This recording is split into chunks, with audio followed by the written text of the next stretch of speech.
Zdravo, ja se zovem Draga. Poreklom sam iz Srbije. Hamburger 살고 있고, je suis en Österreich geboren und aufgewachsen. Je suis allée dans une école française. Après, je suis allée étudier en Angleterre. So that's where I spoke English. British English. I used to talk with a British accent. Estudié en España durante un año. Ahí aprendí mi español.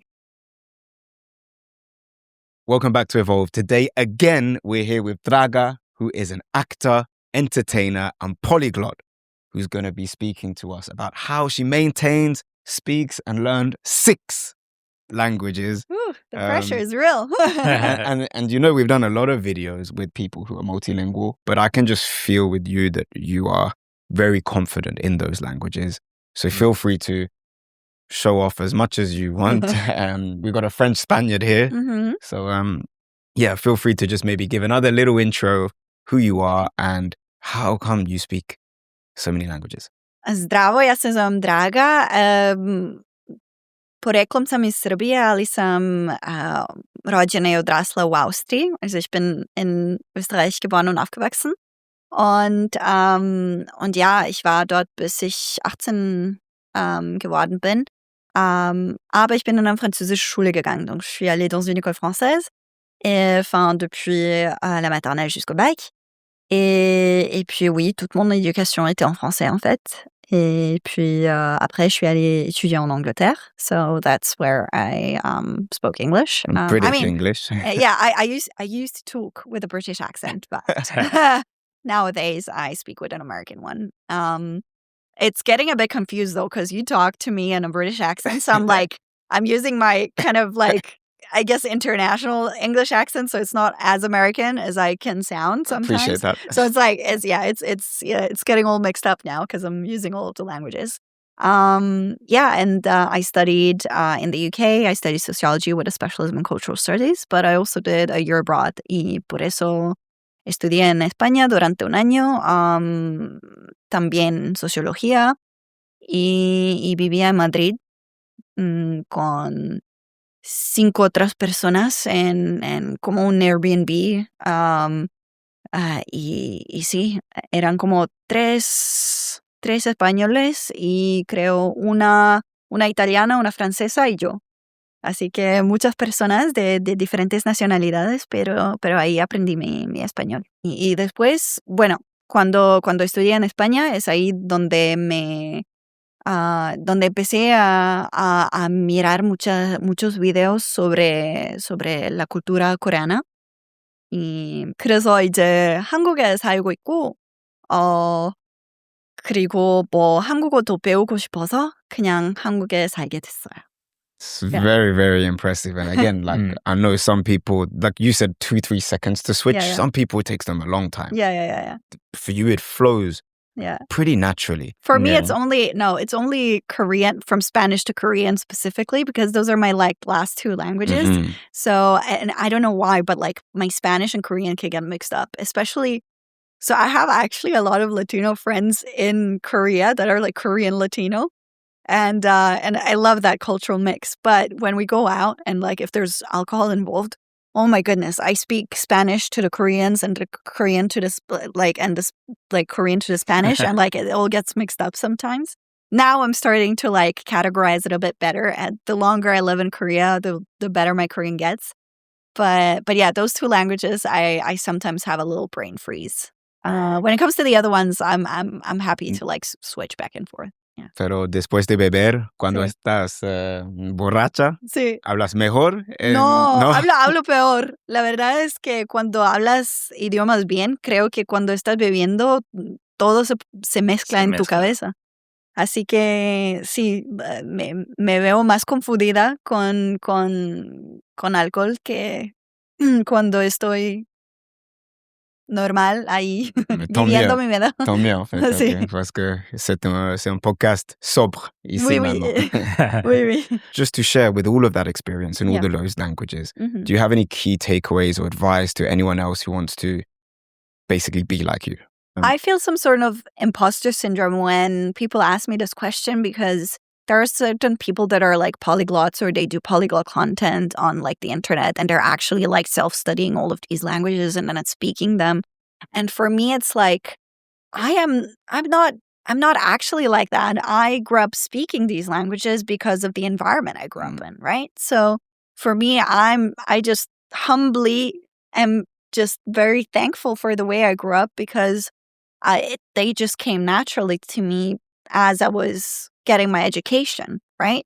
So, I learned Serbian just listening to my parents speak German because that's the, environment I grew up in, and then French because of my education. And then English came along with it. I feel like most Europeans are pretty comfortable with English in and of itself, just because of all the general media that we're exposed to overall. And then when it comes to Spanish and Korean, I take a bit more pride because those are the choices that I've actually actively made to learn.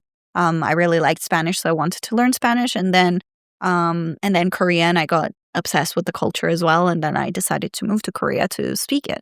So, in that respect, I'm like, okay, I did a little something here. But yeah, my biggest takeaway is just immersing yourself in the culture because that's the best way.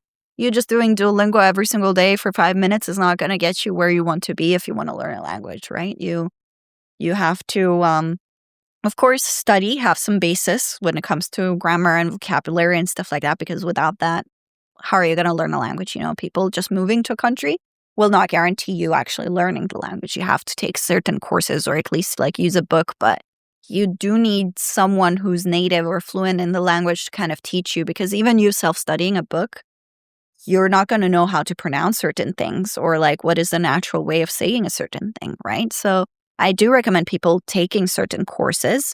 Now, you don't need to break your bank on it. There's lots of things online also on YouTube, I assume, for people to learn from. And you can still buy a book and do some self-study by yourself. But I also say, do not be scared of making mistakes because you're not going to learn without failing. And you just need to put yourself out there, speak to people in another language, and just go for it, I know my Spanish is not perfect, but I just speak it because I know they will understand me and they will appreciate that I speak the language. So I'm just going to keep on going, and if they want to correct me, they can correct me, and that's how I'm going to be better at it, right? So for Spanish, what was your exact approach? Because you said immersion is very important. Yeah, well, you spent 1 year there. Exactly. And you speak fluently. Yeah. Still a short time, even 1 year. Yeah, well, I did have the base. So like I said, it's good to study it a little bit, take some classes. I had it in school, actually. I had it as an additional language in school. So I had 1 hour per week or maybe 2 hours per week maximum where I was learning Spanish. And then I took it as an elective in university too. So I was learning for another year. And then I moved to Korea. So I had already let's say vocabulary / grammar base before moving there. Also knowing French helps a lot. But once I was in Spain, pues tenía que aprenderlo, ¿no? Porque la gente no hablaba inglés tan bien y yo también en mi universidad, pues todo estaba en español, así que tenía que aprenderlo. De una forma u otra, pues tenía que escucharlo, hablarlo, leerlo. Y también encontré un chico boliviano con quien salía durante 1 año y él también no hablaba inglés para nada. Así que tenía que aprenderlo sí o sí. Siempre estaba utilizando como Google Translate y todo eso, traductores y todo, pero en un momento, pues, lo aprendes, ¿no? Así que es ahí donde empecé a hablar español. ¿Y en España ibas a clase de español o no? No, solo clase de sociología. Y todos los profesores, había unos profesores que hablaban tan rápidamente. Yo estaba como, por favor, hay extranjeros en esa clase, pueden hablar un poco más despacio. Sí, pero sí. Y ahora tengo también muchos amigos latinos que viven aquí en Corea y a mí me gusta mucho bailar. Así que cuando también estudiaba en Inglaterra, pues he hecho mucho de salsa y bachata. Y ahora también salgo siempre en clubs con música latina. Y hay muchos coreanos que son latinos y con ellos pues me gusta mucho salir de fiesta y hablar con ellos. ¿El flamenco? El flamenco no, nunca lo he hecho, pero me gusta mucho verlo, sí. Porque en general la gente de España es un poco más sociable, entonces es más fácil hablar el idioma cuando salgas que quizás otras culturas, un Sí, poco más sí, la reservada. verdad que sí. Y también los amigos que tenía en España también no eran españoles como de España. Tenía un amigo marroqués, un amigo de Senegal, el boliviano, un de República Dominicana. Así que todos eran de diferentes países, pero españoles, ¿no? Pero todo hablando español Sí, juntos. exactamente. Así que, no sé, siempre, donde sea, me gusta estar con gente con muchas culturas. Así que ellos también entienden si tú hablas con un acento o si, no sé, te cuesta decir algo, pues tienen más paciencia, creo. Y me gusta porque no tienen tantos prejuicios, se dice así, ¿no? Sobre quién eres como persona o cómo te comportas o lo que sabes o lo que no sabes y cosas así. Porque sí que conocía a algunos españoles que tenían unos prejuicios sobre los serbios y por la guerra en los años 90 y cosas así. Y yo es como, yo ni crecí ahí, ni formaba parte de todas esas cosas políticas. Así que no sé, la gente siempre tiene maneras raras de siempre ponerte o poner unos estereotipos sobre ti que tú ni querías ni sabías por lo mejor, sí. ¿Y fuiste a otras partes de España o? Sí, Mm. sí, Porque en España también hay culturas diferentes, hay los claro, claro. catalanos, los gallegos, los vascos. Exactamente, exactamente. Bueno, yo vivía en Madrid, así que Mm. más español que eso no hay, pero sí, viajaba mucho. He visto, claro, lo de Cataluña en Barcelona, Valencia, por ahí, también en el sur. Andalucía. Sí, Andalucía, ya, Sevilla, en Córdoba, Ujú. en Málaga, ya, en Cádiz. Yeah, I went to those places. Galicia. Galicia no, pero me gustaría mucho ir. Porque claramente su familia es gallega. Sí, sí, me gustaría mucho, mucho ir, pero no me daba tiempo. Tenía que estudiar. Hablamos gallego. También es un poco distinto. Pero ça se voit que cuando hablas no tienes miedo, no estás nerviosa, aun si es tu cinquième Mhm. langue, Oui, l'espagnol, non? oui, c'est ma cinquième langue. Ouais, Comment ouais. ça se fait que tu as cette confiance en toi quand tu parles des langues différentes? Je pense que depuis que tu es petit, si tu parles plein de langues, bah, c'est normal que tu parles pas parfaitement. Et puis, oui, ça vient avec les années aussi. Je pense que oui, en parlant d'autres langues et en apprenant plein d'autres cultures, tu vois que tout le monde va être très heureux de partager la culture avec toi. Surtout si tu essayes d'apprendre la langue et de comprendre leur vie, non? Donc pour moi, c'est genre, je veux pas avoir peur de faire des fautes pour le fait que j'essaye de m'approcher de ta culture et de ta langue. Donc je pense que ça c'est la chose qui est la plus importante, c'est que toi tu fais des efforts et que tu essayes et ça c'est déjà une bonne chose en soi-même, non? Bien sûr. Ouais. Pero 한국어 Mmh. es el primer idioma asiático que estudiaste, aprendiste. Si. Entonces, avant ça, c'était toutes les langues européennes. Ouais. Je sais que peut-être serbien, c'est assez Oui, différent, mais quand même, euh, pour le coréen, vachement différent. Ouais. C'était comment? Bah, c'était pas facile, hein. C'est une langue complètement différente et en plus, enfin, l'écriture est différente, la grammaire est complètement différente. si tu regardes anglais, la structure de la phrase et la structure de la phrase coréenne, c'est exactement l'inverse. Donc, c'est vraiment, vraiment difficile de l'apprendre. Mais en même temps, par exemple, moi, je parle l'allemand et parfois en allemand, si tu regardes la structure de la phrase, tu as le verbe à la fin de la phrase. Et ça, tu l'as en coréen presque, tout le temps.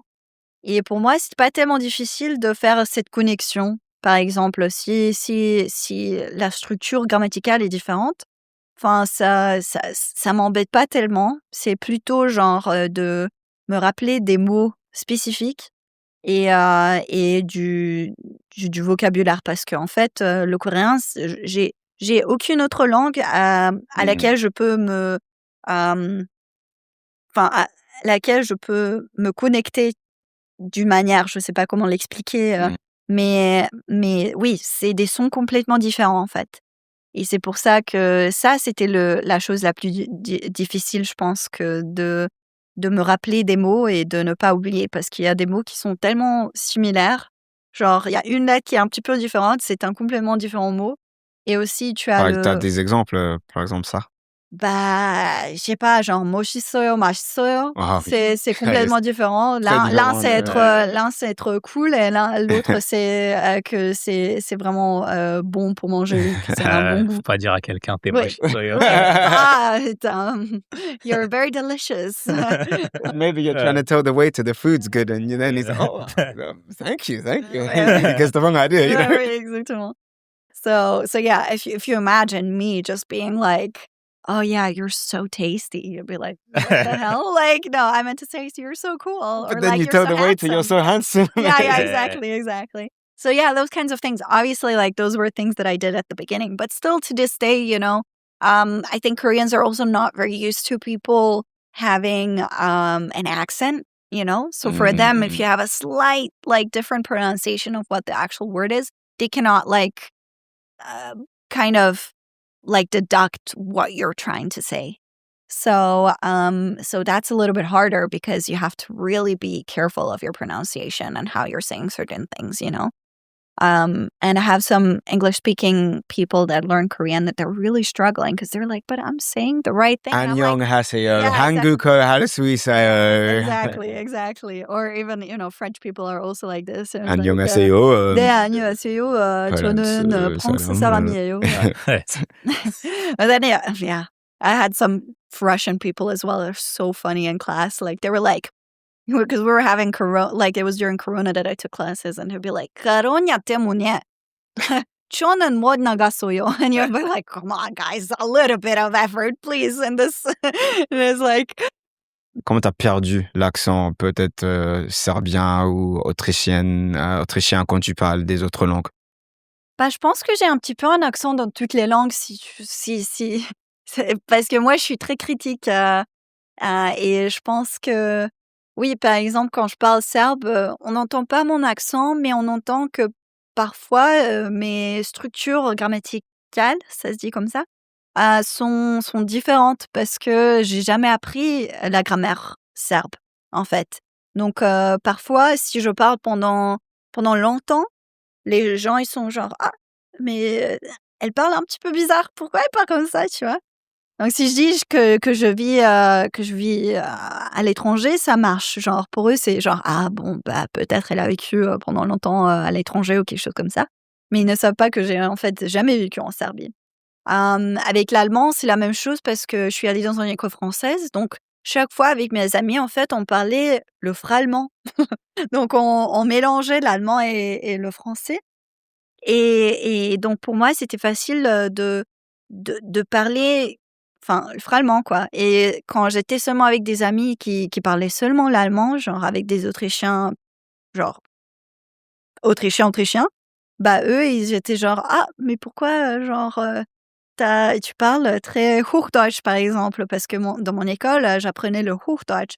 Et c'était pas très l'allemand traditionnel, quoi. Okay. Et genre, en Autriche, il y a un petit peu un accent autrichien, non? Genre, il y a les Viennois, ils ont un accent vraiment spécifique. Et moi, je parlais un petit peu genre, ja, hallo, mein Name ist Draga, ich komme aus Österreich. And they're like, wieso redest du denn so? Genre, sprich einfach mit einem österreichischen Akzent, ja. Donc, c'était un petit peu différent. Genre, chaque personne était genre, ah, il y a quelque chose de bizarre avec ta langue. Et le français, c'était la même chose. Je parlais un petit peu avec un accent allemand, je pense. Et puis maintenant aussi, genre, je parle pas le français déjà depuis, je pense, 10 ans. Enfin, depuis l'école, j'ai pas beaucoup d'amis français et je vois que j'ai des difficultés de même prononcer des choses parce que j'utilise pas, enfin, ma bouche de cette manière et les sons ne sortent pas comment je veux qu'ils sortent.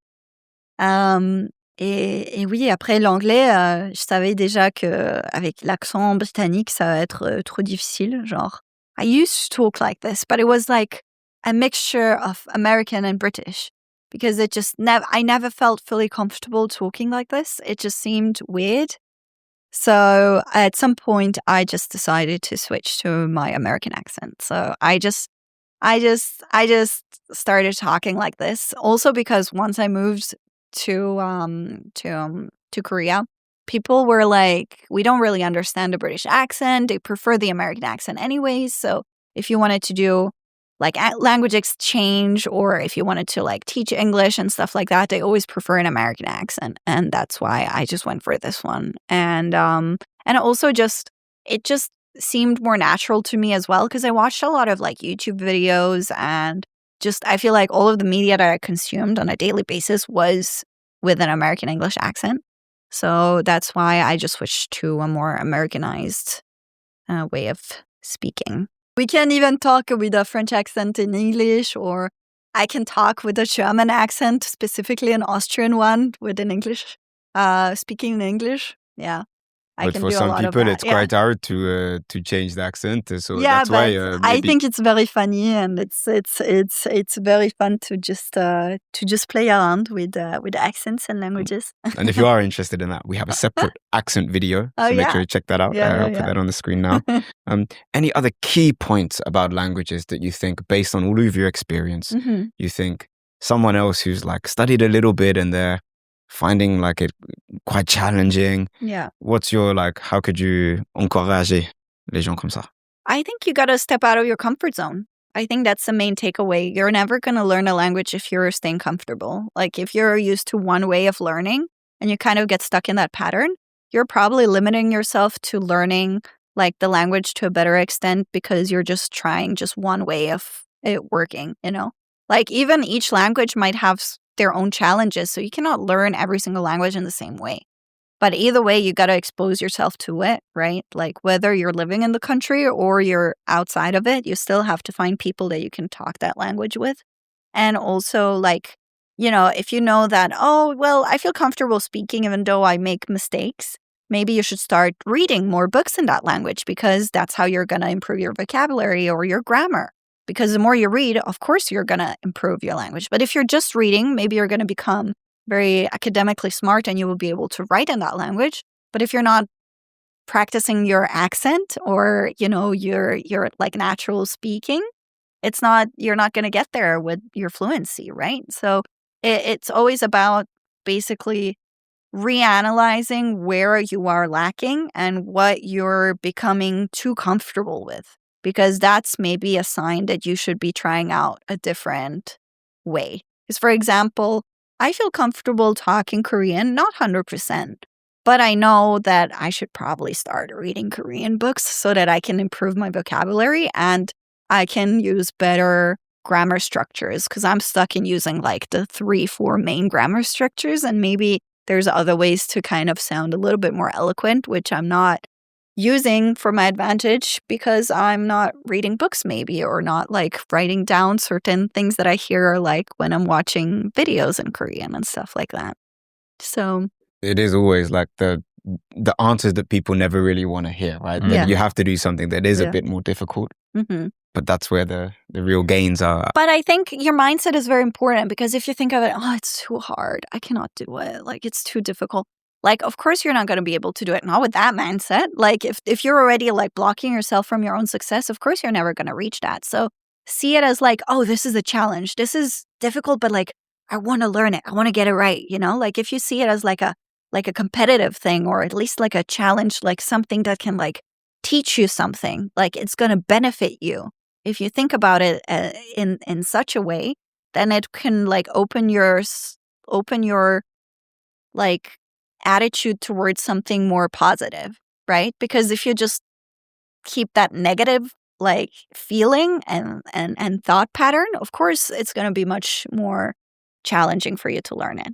But a challenge can be a good thing, right? If you think, oh, this is exciting, like I can't get it right. Why? Like it can be frustrating, but like it'd be like, okay, I want to challenge myself. I want to get this right. Right? So if you have this like positive competitive or like kind of, stubborn spirit of like wanting to like learn something, then you're going to get there, And also there's no time limit, Okay, of course, if you have certain time limit for like a very specific goal, sure. But like you don't have to be perfect from the get-go. You don't have to learn it perfectly in 6 months. Like take your time. Like it's okay. But, you're going to get there. Don't need to put that much pressure on yourself. What a perfect message for Evolve to end on with the mindset. Speaking of that, have we got a little bit of time to go out of our comfort zone and learn a bit of Serbian before we end today? Sure. What do you want to learn? What should I teach you? How, if we meet a Serb, how can we what's a nice way to greet them? Or usually you can say your name and then say Drago mi, which means it's my pleasure. Like it's my pleasure to meet you. That's where my name comes from. Draga, it means dear or darling. So if you say like your name and then say Drago mi, you can say like, oh, like pleasure to meet you. Clemente Drago mi. Takim, Drago mi. Hey, very, very good. Yes. And if you want to be a bit more like cool and slangy, if you meet a guy, you can be like Desi brate. Gdesi brate. Gdesi brate. Yeah. Gdesi. Yeah, it means where you at, bro. Gdesi? Gdesi. Well, you can say desi. You don't have to make the g very strong. So Desi. Desi brate. Desi brate. Desi brate. Yeah, you'd be like Desi brate, and then you say your name and then Drago mi. But I shouldn't say that to an older person, right? An older person, no, you say, well, if it's a day, you can say Dobar dan. Dobar dan. Good. Yeah, Dobar dan is good day. Yeah. Dobar dan. Yeah, Dobar dan. And then you can say your name. Yeah, like that. I think that's good enough, Okay, and how to say thank you? Yeah. Thank you is hvala. Hvala. Yeah, hvala, that's right. Hvala. Oh, nema na čemu. Hvala so much for breaking it down today. And I think what's nice is that you've actually shown us you switching. Yeah. I mean, I tried to just change the language and ask, and you didn't even really I don't know if it was conscious, but you were just changing. Yeah. Which is very, very difficult to do. So thank you so much for sharing all of these great tips with everyone. Of course, we can find and follow your content on your Instagram, which is Draga __. That'll all be up on the screen. And you also regularly feature on World Friends. That's right. So if you want to see my kind of language like skills or knowledge or, like learn certain cultural aspects, that channel is perfect for you. And also if you just write World Friends Serbia, I guess all of my videos will pop up. Yeah. Excellent. Because this I can see is just the tip of the iceberg with how much, language and cultural influences are in your life. But of course, make sure you check those out. Yeah. Big thanks to everyone watching this. Of course, if you did enjoy it, please do hit the like button and let us know in the comments. Did I make any grammatical mistakes? I'm sure I did. Let me know which one so I can improve. Me too. I feel a bit bad because I never speak French and I don't speak Spanish also that often. I have some Latino friends I told you I'm going out with, but we don't really we really talk like that, right? We're just more dancing. We speak with our bodies. Yeah. So yeah, I'm sorry for any mistakes I have made, but I was speaking many languages. But that's the 6. I mean, we can cut you some slack. But honestly, the comments let me know. I need to improve. Yeah. Tengo que mejorar. But yes, if you did enjoy it, please do also consider subscribing as it helps us to meet more amazing people like Draga and have these conversations. But until next time, Dankeschön, hvala, gracias, merci. 정말 감사합니다.